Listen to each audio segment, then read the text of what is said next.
Asterisk, imagine this. You finally find your dream home. The seller accepts your offer. The bank approves your loan.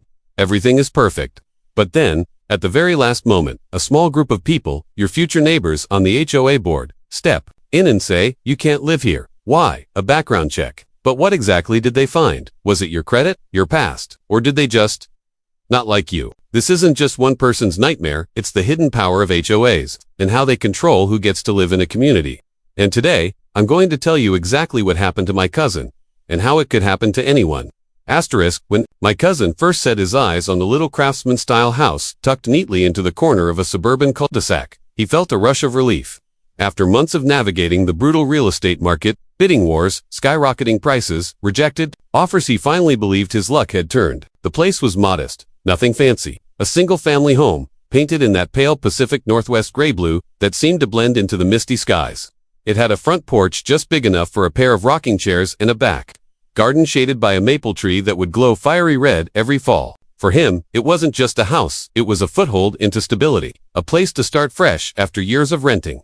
The listing had come with the usual fine print, HOA managed community, dues required. He barely blinked. Like most people, he assumed it meant mowing your lawn on schedule, keeping your trash bins tucked away, and avoiding the neon green paint jobs some eccentric neighbor might dream up. He had no idea that behind those three little letters, HOA, was a labyrinth of bylaws, committees, and a power structure that could rival City Hall. The offer went in, and to his delight, the seller accepted. Inspections passed. Financing was approved. Everything appeared to be falling into place. The only remaining hurdle was the standard HOA paperwork. That's when the first crack appeared. His realtor mentioned that the board would need to review and approve the application. Review and approve. He asked what that meant, but the realtor brushed it off. Just formality, she said. They just need to know who's moving in. But as the days ticked by, the tone shifted. The HOA sent him a thick packet to fill out far beyond the typical transfer of ownership forms, buried among pages about pet restrictions, paint color regulations, and trash can placement. There was something startling. A request for permission to run a background check, criminal history, credit history, even employment verification. At first, he laughed it off. It's not like I'm applying for a government job. I'm just trying to buy a house. He signed, thinking it was another bureaucratic formality. But weeks later, he got a phone call that knocked the wind out of him. Your application has been denied by the HOA board. The words didn't make sense. Denied? How can you be denied from buying a house that you already had a signed contract for? He pressed for an explanation, and that's when the board revealed their reasoning. After reviewing his background check, they decided he was not an appropriate fit for the community. No details, no chance to appeal, just a curt rejection letter signed by the HOA president. For my cousin, it was like the ground fell out beneath him. The mortgage he'd secured was useless. The dream of the porch, the maple tree, the quiet cul-de-sac. But beyond his personal heartbreak, a bigger question loomed. When most people hear homeowners association, they imagine tidy lawns, matching mailboxes, and an occasional warning about leaving the trash can out too long. What they don't picture is a powerful quasi-government body that can decide whether you belong in a neighborhood at all. But that's exactly what HOAs are, and how they came to wield that kind of authority is a story deeply tied to the way American suburbs were built. The modern HOA is the product of decades of suburban expansion. Back in the mid-20th century, as developers carved cul-de-sacs into farmland and created the iconic subdivisions of post-war America, they faced a problem. How could they guarantee that these shiny new neighborhoods would maintain their charm? Who would stop one eccentric homeowner from painting his house neon pink, parking 10 rusting cars on the front lawn, or turning the garage into a heavy metal rehearsal studio? Developers needed a way to enforce order. Long after they sold the last lot. The solution was the HOA. Developers drafted covenants, conditions, and restrictions commonly called CC and RS that dictated everything from roof shingle colors to whether you could build a shed. These CC and Rs were binding, recorded with the deed, and enforced by the HOA board, a group of neighbors empowered to act like a miniature city council. Unlike city governments, though, HOA boards didn't have the checks and balances of elections, charters, or constitutional protections. By the 1970s and 80s, HOAs had exploded in popularity. Suburban America wanted order, uniformity, and rising property values. HOAs promised to deliver all three. Today, more than 74 million Americans live in HOA-governed communities. In some states, like Florida and California, it's nearly impossible to buy into a new development without dealing with one. But here's the rub. HOAs aren't just about lawn care and pool maintenance. Because the CC and Rs are legally binding contracts, HOAs hold real power, the power to fine, to place liens on your home, and even to foreclose if you fall behind on dues. In many ways, they can act more swiftly than city governments when enforcing rules. And over time, some HOAs started pushing the boundaries. What began as no boats in the driveway grew into policing personal behavior, vetting new residents, and most controversially screening buyers before allowing them to move in. Not all HOAs do this. In fact, most don't. But in certain communities, the CC&RS grant boards the right to approve sales before closing. On paper, the idea is to preserve property values by ensuring financial stability or avoiding disruptive tenants. In practice, it can turn into a gatekeeping mechanism, one that gives a handful of neighbors the authority to decide who does and doesn't get to live there. When my cousin's deal fell through, I started combing through his HOAs. Sure enough, buried deep in Article 7 was a clause. The association reserves the right to approve or deny any prospective purchaser based on information gathered through a reasonable background screening. That one sentence, vague and unchallenged, gave them the power to torpedo his home purchase. To most outsiders, it feels absurd. Once you buy a home, aren't you automatically part of the HOA? Isn't it like joining a club? You don't have to be approved. You're just in, but not always. In certain HOAs, particularly in private gated communities or condo associations, the board has inserted itself as the final gatekeeper. The realtor hadn't lied when she said the board had to approve. She just failed to warn that approval wasn't guaranteed. This is where confusion reigns, because HOAs vary wildly from state to state and even from neighborhood to neighborhood. Buyers often have no idea what kind of power the board wields until it's too late. Some HOAs can't legally block a sale. Others can, as long as their CC&Rs allow it. In Washington state, where my cousin was trying to buy, there's no clear prohibition against background checks. If the bylaws grant the board that authority, it's game on. The more I learned, the more unsettling it became. HOAs weren't just neighborhood committees, they were private governments with the ability to act as judge, jury, and executioner. And when they invoked background checks, a whole new can of worms opened. Because behind the sanitized language of screening for community standards lurked a darker truth, the possibility of bias, discrimination, and exclusion hiding under the guise of due diligence. Buying a home is supposed to be a financial transaction between the buyer, the seller, and the bank. So, when HOAs start inserting background checks into the process, they step into a gray and legally dangerous zone. There are three main types of checks that HOAs sometimes conduct. Credit checks meant to see if a buyer has a history of defaulting on payments. Criminal background checks used to look for convictions that might suggest risk to neighbors, employment, or income. Verification to ensure dues will be paid. On paper, this sounds reasonable. After all, HOAs rely on dues to maintain shared spaces, and no one wants to live next to a meth lab. But the problem lies in how these checks are used. Unlike landlords who must follow federal housing laws when screening tenants, HOAs operate in murkier territory. They aren't renting, they're approving buyers. And here's where the Fair Housing Act comes in. The Fair Housing Act of 1968 prohibits housing discrimination based on race, color, religion, sex, national origin, familial status, or disability.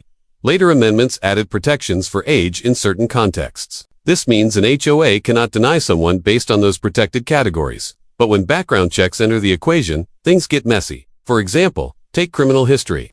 On the surface, rejecting a buyer because of a past conviction might seem neutral, but in practice, it disproportionately affects minorities, who face higher rates of arrest and conviction due to systemic inequities. In 2016, the Department of Housing and Urban Development, HUD, issued guidance warning that blanket bans on people with criminal records could violate the Fair Housing Act if they disproportionately impacted a protected group. Credit checks raise similar concerns. Credit scoring systems have been criticized for perpetuating racial and socioeconomic disparities. If an HOA uses a minimum credit score as a gatekeeping mechanism, they may effectively shut out lower income buyers, even those who can afford the home. Then there's the matter of vagueness. Many HOAs, like my cousin's, don't specify what criteria they're using to judge applicants. They simply reserve the right to deny based on background. That lack of transparency makes it nearly impossible to know whether the denial was fair or discriminatory. Legal challenges against HOAs are notoriously difficult. Courts often defer to the business judgment rule, which protects boards from liability as long as they act in good faith and within their governing documents. In other words, if the CC&Rs allow background checks and the board claims it had a legitimate reason, the courts usually won't interfere. But stories abound of HOAs misusing this power. In Florida, one of the most notorious states for HOA battles, there have been cases of buyers being denied because they were unmarried, because they had young children, or because of vague character concerns. Each time, the HOA pointed to its background check authority as justification. My cousin never found out exactly why he was denied. The HOA refused to provide details. Was it an old misdemeanor on his record?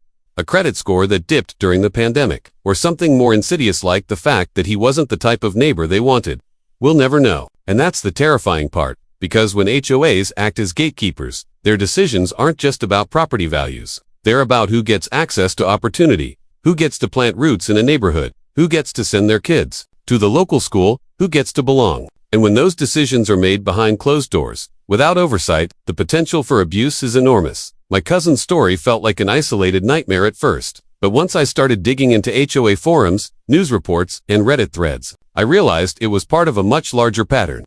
Across the country, HOAs have been flexing their power in ways that leave homeowners and would-be homeowners stunned. Take the case of a couple in Arizona who tried to buy into a gated community. They were retirees, financially stable, and eager to downsize. But after a background check, the HOA denied them, citing a concerning credit history. The couple had medical debt from years earlier, long since paid off.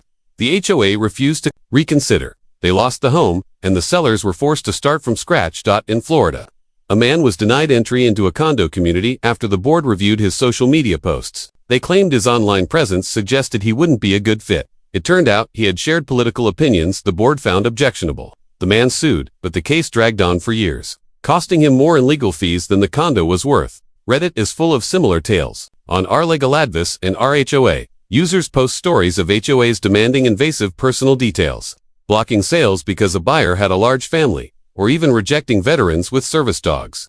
In one infamous thread, a user described how their HOA denied their application because they drove the wrong kind of vehicle, a pickup truck that didn't meet the community's image standards. What's striking in these stories isn't just the pettiness, it's the sheer power imbalance. Buyers often have no idea the HOA has this kind of authority until the denial letter arrives. By then, they've invested money in inspections, appraisals, and loan applications. Sellers, too, are blindsided watching deals collapse because a group of neighbors vetoed their choice of buyer. And then there are the horror stories of people who do manage to buy, only to find themselves trapped under HOA control. In Texas, a man came home to find his car towed because he parked in his own driveway overnight. In Nevada, a family was fined thousands of dollars for leaving holiday decorations up too long. In California, an HOA sued a homeowner for planting drought-resistant plants instead of grass. Despite a state law encouraging water conservation, all of these stories point to the same reality. HOAs often wield their power with little accountability. They are run by volunteers, neighbors with varying degrees of competence, bias, and personal agendas. Yet they control property values, lifestyles, and, in some cases, even the fundamental right to move into a community.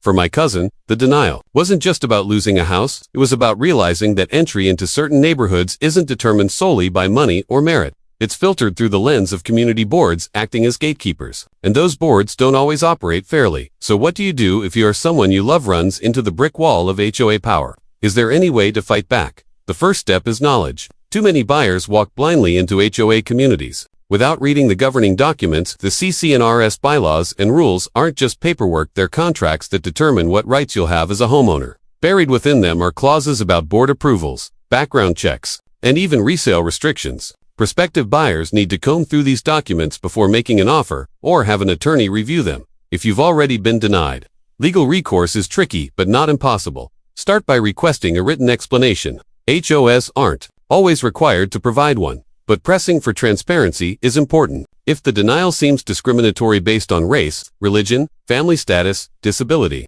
or another protected class, you may have grounds for a complaint under the Fair Housing Act. Filing a complaint with HUD or your state's housing agency can trigger an investigation. Some states are also starting to crack down on HOA overreach. In California, new laws limit an HOA's ability to block environmentally friendly landscaping. In Colorado, legislators have debated bills to curb excessive HOA fines. A few states restrict HOAs from denying buyers outright, but the laws are patchy, inconsistent, and often favor the associations. On a broader level, there's a growing debate about whether HOAs should have this much power at all. Critics argue that they function as private governments, with authority that far exceeds their competence. They point out that HOAs often replicate and sometimes worsen the patterns of exclusion that once defined American housing. From redlining to restrictive covenants, supporters counter that HOAs protect property values and preserve neighborhood character.